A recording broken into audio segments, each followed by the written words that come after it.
Hello दोस्तों, आपका स्वागत है आपके अपने YouTube channel read speed knowledge में। और आज के इस वीडियो में हम देखेंगे वाइट कॉलर क्राइम, सफ़ेद पोश अपराध। इसके अंतर्गत हम देखेंगे श्वेत वस्त्र अपराध का अर्थ क्या है, परिभाषा क्या है, कारण क्या है एवं सफ़ेद पोश अपराध के लक्षण क्या हैं। तो चलिए वीडियो शुरू करते हैं। इससे पहले चैनल पर नए हैं तो चैनल को सब्सक्राइब कर लीजिए, बेल आइकन प्रेस कर लीजिए ताकि आने वाले वीडियो की हर एक नोटिफिकेशन सबसे पहले आप तक पहुंचे। तो चलिए वीडियो शुरू करते हैं और सबसे पहले जान लेते हैं श्वेत वस्त्र अपराध का प्रस्तावना, इंट्रोडक्शन यानी परिचय। तो श्वेत वस्त्र अपराध को अभिजात या भद्रवर्गीय अपराध, सफ़ेद वस्त्रधारी अपराध या सफ़ेद पोश अपराध आदि भी कहा जाता है। यानी श्वेत वस्त्र अपराध को, वाइट कलर क्राइम को कई नामों से जाना जाता है, जैसे श्वेत वस्त्र अपराध कहा जाता है, अभिजात वर्गीय अपराध कहा जाता है, या भद्रवर्गीय अपराध, या सफ़ेद वस्त्रधारी या सफ़ेद पोश अपराध आदि भी कहा जाता है। आदि नामों से इसको जाना जाता है। इस अवधारणा को विकसित करने का श्रेय, यानी इस शब्द को विकसित करने का श्रेय, सबसे पहले प्रयोग करने का श्रेय एडविन एच सदरलैंड को दिया जाता है। सदरलैंड ने दिसंबर 1939 यानी दिसंबर 1939 ईस्वी में अमेरिका में अमेरिकन सोशोलॉजिकल सोसाइटी के सभापति के रूप में अपने भाषण में श्वेत वस्त्र अपराधिता पर बहुत विचारात्मक तथ्य व्यक्त किया था। बहुत ही विचारात्मक रूप से, विस्तार रूप से, विस्तृत रूप से व्यक्त किया था। और उनका यह भाषण व्हाइट कॉलर क्रिमिनलिटी शीर्षक के अंतर्गत लिखित रूप में फरवरी 1940 ईस्वी के अमेरिकन सोशोलॉजिकल रिव्यू नामक अनुसंधान पत्रिका में प्रकाशित हुआ। तब से लेकर के अब तक श्वेत वस्त्र अपराध की अवधारणा अपराध शास्त्र में बहुत चर्चा का विषय रही है, यानी अक्सर चर्चा का विषय बनी रही है।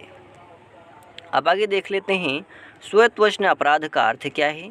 तो श्वेत वस्त्र अपराध का अर्थ मात्र सफ़ेद कपड़े पहनने वाले लोगों से ना होकर के ऐसे व्यक्तियों से है जो समाज में उच्च पद पर होने के कारण कानून की पकड़ में सरलता से नहीं आते हैं। यानी सफ़ेद पोश या श्वेत वस्त्र अपराध का अर्थ क्या है, तो इसका अर्थ ये मात्र केवल नहीं है कि जो सफ़ेद कपड़े पहनते हैं वही लोग सफ़ेद पोश अपराधी हैं, बल्कि ऐसे व्यक्तियों से है। इसका जो तात्पर्य है, इसका जो अर्थ है, ऐसे व्यक्तियों से है जो समाज में उच्च पद पर हैं, सत्तासीन हैं और सत्तासीन होने के कारण कानून की पकड़ में सरलता से नहीं आते हैं, कानून उनको पकड़ नहीं पाता है।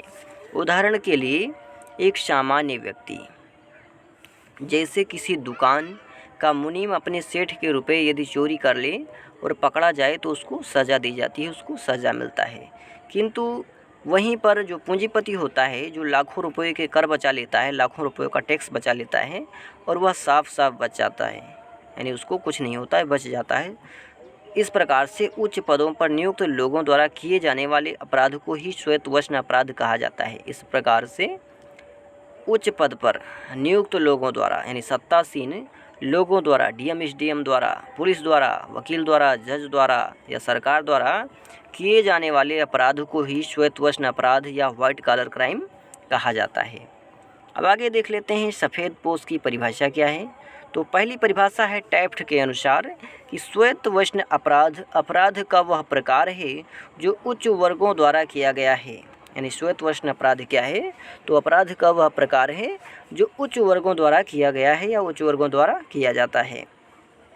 दूसरी परिभाषा है सदरलैंड के अनुसार कि श्वेत वस्त्र अपराध सम्मानित और उच्च सामाजिक प्रसिद्धि के व्यक्ति द्वारा अपने व्यवसाय के संबंध में किया जाता है। अपने व्यापार के संबंध में उच्च प्रसिद्धि प्राप्त, उच्च स्टेटस प्राप्त व्यक्ति द्वारा किया जाता है। अब आगे देख लेते हैं श्वेत वस्त्र अपराध के कारण क्या हैं। तो श्वेत वस्त्र अपराध के निम्नलिखित प्रमुख कारण हैं जो इस प्रकार से हैं, जिसमें पहला कारण है अज्ञानता व लापरवाही। यानी व्हाइट कॉलर क्राइम का जो पहला कारण है वो है अज्ञानता एवं लापरवाही। अज्ञानता एवं लापरवाही श्वेत वस्त्र अपराध का प्रमुख कारण है, यानी सफ़ेद पोश व्हाइट कॉलर क्राइम का प्रमुख कारण है।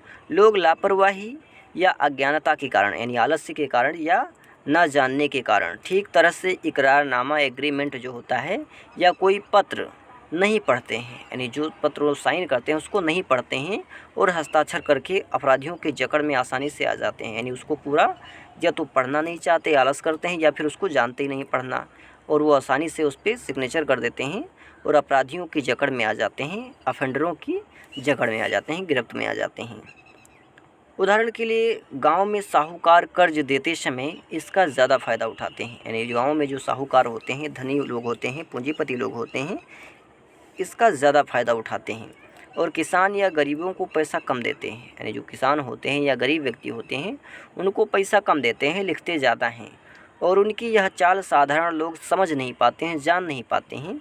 या कई बार ऐसा होता है, यानी अक्सर ऐसा होता है कई बार कि आप पढ़े लिखे भी हैं किंतु साहूकार चालाकी से स्टाम्प में खाली जगह छोड़ करके हस्ताक्षर करवा लेता है। यानी थोड़ा सा उसमें खाली जगह छोड़वा लेता है और हस्ताक्षर करवा लेता है, और मौका पा करके जब भी उसको कभी मौका मिलता है उसमें कुछ भी लिख देता है और आप शोषण का शिकार हो जाते हैं। दूसरा कारण है कानून की जानकारी का ना होना, यानी जानकारी का अभाव। कानून की जानकारी ना होने पर भी लोग इसके शिकार हो जाते हैं। जैसे एक श्रमिक कारखाने में काम करता है, एक मजदूर है जो कारखाने में काम करता है और काम करते समय गिर जाता है और मर जाता है, तो प्रबंधक थोड़े पैसे दे करके उसके परिवार को, जो उसके ऊपर आश्रित हैं, यानी जो उसकी कमाई के ऊपर आश्रित हैं, उन्हें यह विश्वास दिला देता है कि उन्होंने उस परिवार पर बड़ा एहसान किया है। यदि वो पैसे ना देते हो तो उनके परिवार वाले भूखे मर जाते। परंतु वास्तव में अगर वह मुआवजे की राशि की मांग करे, यानी जो पीड़ित परिवार है, पीड़ित पक्षकार है, यदि मुआवजे की रकम की मांग करे तो उससे कहीं ज़्यादा उसको मुआवजा प्राप्त हो सकता है, मिल सकता है। तीसरा कारण है अदालत से बचने की प्रवृत्ति। प्रत्येक व्यक्ति कोर्ट कचहरी के झंझट से बचना चाहता है। यानी कोई भी व्यक्ति हो कोर्ट कचहरी का चक्कर काटना नहीं चाहता है। वह सोचता है कि 20,000 रुपये का तो नुकसान हुआ है, यानी थोड़े से रुपयों का मात्र नुकसान हुआ है, और वाद लाने से, यानी वाद फाइल करने से, केस लाने से, फीस आदि मिलाकर के 8 से 10,000 रुपये खर्च हुए तो अलग। साथ ही रोज़ वकील के घर के चक्कर लगाना, कचहरी के चक्कर लगाना, पेशगी करना। इसीलिए जो गया सो गया, सब्र करो। इस प्रवृत्ति के कारण भी स्वतवशन अपराधी को प्रोत्साहन मिलता है और लोगों के मन में अदालतों के प्रति अच्छी धारणा व्याप्त नहीं हो पाती है। अगला कारण है कानून की जटिलता। कानून में जटिलता होने के कारण स्वतवशन अपराधियों के लिए जनता को धोखा देना एक सामान्य बात हो गई है, यानी आम बात सी हो गई है। आजकल समाज में बहुत से ऐसे कार्य होते हैं जो समाज को हानि पहुंचाते हैं।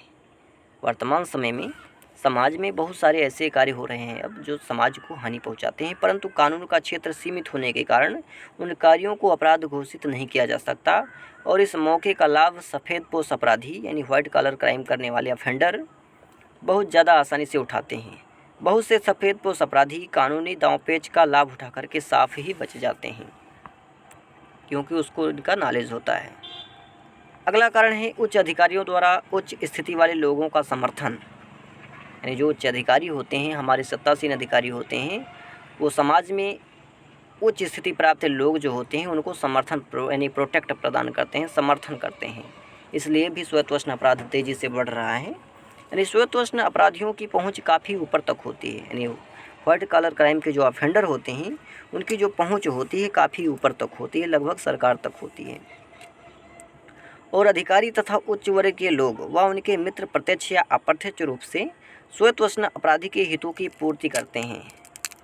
यानी अधिकारी और उच्च वर्ग के जो लोग होते हैं व उनके जो मित्र होते हैं, प्रत्यक्ष रूप से, सामने से या फिर अप्रत्यक्ष रूप से, आगे पीछे, स्वतवशन अपराधी के हितों की पूर्ति करते हैं। यानी स्वतवशन अपराधी जो होता है, फंडर होता है, जो चाहता है उसको पूरा करते हैं, उसकी पूर्ति करते हैं। इसका परिणाम ये होता है कि स्वतवशन अपराधी अपराध करने में संकोच नहीं करता है। यानी स्वतवशन अपराधी जो होता है वो ऑफेंस करने में संकोच नहीं करता है, क्योंकि उन्हें ये पता होता है कि यदि कहीं पकड़े गए तो फला अधिकारी हमको बचा लेगा, क्योंकि उन्हें ये पता होता है कि अधिकारी तथा उच्च वर्ग का समर्थन उनको प्राप्त है। उदाहरण के लिए एक व्यापारी अवैध शराब बनाता है। यानी एक व्यापारी है जो अवैध शराब बनाता है और बेचता है, क्योंकि उसे पता है कि पकड़ा गया तो फला अधिकारी उसे बचा ही लेगा। अगला कारण है धन का अधिक महत्व। आज का समाज ऐसा है जहां धन का अधिक महत्व है, और जहां धन का अधिक महत्व है वहीं स्वतवशन अपराध की दर भी अधिक है, क्योंकि मनुष्य किसी भी कीमत पर अधिक धन कमाना चाहता है, अधिक से अधिक पैसा कमाना चाहता है। इसीलिए वह गलत तरीके से रिश्वत लेकर के या मिलावट करके विज्ञापन में धोखाधड़ी के माध्यम से आदि माध्यम से धन कमाना चाहता है। यानी विज्ञापन करता है या विज्ञापन के माध्यम से धोखा दे करके धन कमाना चाहता है या कमाता है। अब आगे देख लेते हैं वाइट कलर क्राइम के लक्षण क्या हैं, यानी श्वेतवर्ण अपराध के लक्षण क्या हैं। तो इसके लक्षण निम्नलिखित हैं जो आगे दिए गए हैं, जिसको हम कुछ पॉइंट में समझते हैं। जिसमें पहला पॉइंट है श्वेतवर्ण अपराध समाज में उच्च सामाजिक आर्थिक पद प्राप्त व्यक्तियों द्वारा किए जाते हैं। यानी पहला पॉइंट क्या है कि श्वेतवर्ण अपराध या सफ़ेदपोश अपराध समाज में उच्च सामाजिक स्थिति या आर्थिक पद प्राप्त व्यक्तियों द्वारा किए जाते हैं। यानी जो समाज में जो व्यक्ति बड़े लोग होते हैं, उच्च स्थिति के लोग होते हैं या पैसे वाले लोग होते हैं, उनके द्वारा किया जाता है ये अपराध। तथा श्वेतवर्ण अपराधी अपने लाभ के लिए कानून भी तोड़ते हैं। दूसरा पॉइंट है कि श्वेतवर्ण अपराधी समाज की कानून तोड़ने के बाद भी अपनी पहले जैसी ही प्रतिष्ठा बनाए रखते हैं। अपने पैसों के दम पर वो अपनी पहले जैसी ही मान मर्यादा प्रतिष्ठा बनाए रखते हैं।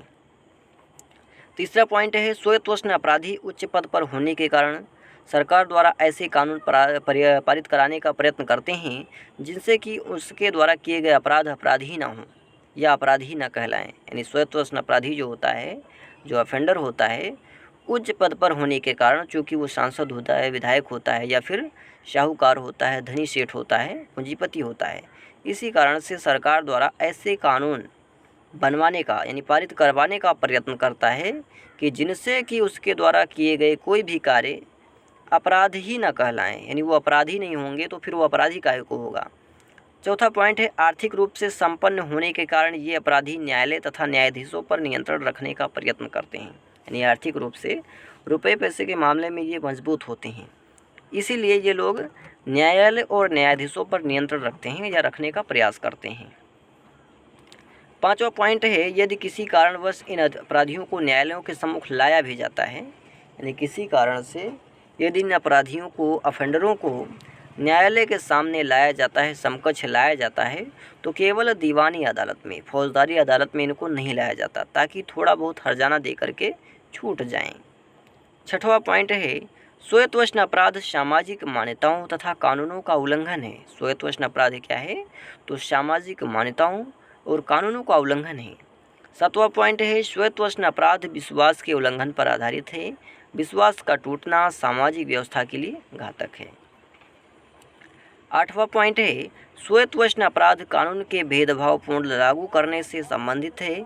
इसका अर्थ यह हुआ कि अपराध के कारण जो दंड मिलता है वह श्वेतवर्ण अपराधी को नहीं मिलता है। यानी आप कोई ऑफेंस करते हैं, किसी का मर्डर करते हैं, चोरी करते हैं, तो जो दंड आपको मिलता है वह दंड वाइट कलर क्राइम करने वाले व्यक्ति को नहीं दिया जाता है, क्योंकि समाज में उसका स्थान ऊंचा होता है। यानी रुपये पैसे के मामले में या समाज में उसका जो स्थान होता है, स्टेटस होता है, वो हाई होता है, ऊंचा होता है, और उसकी पहुंच उच्च अधिकारियों तक होती है, जिसके कारण वह बच जाता है।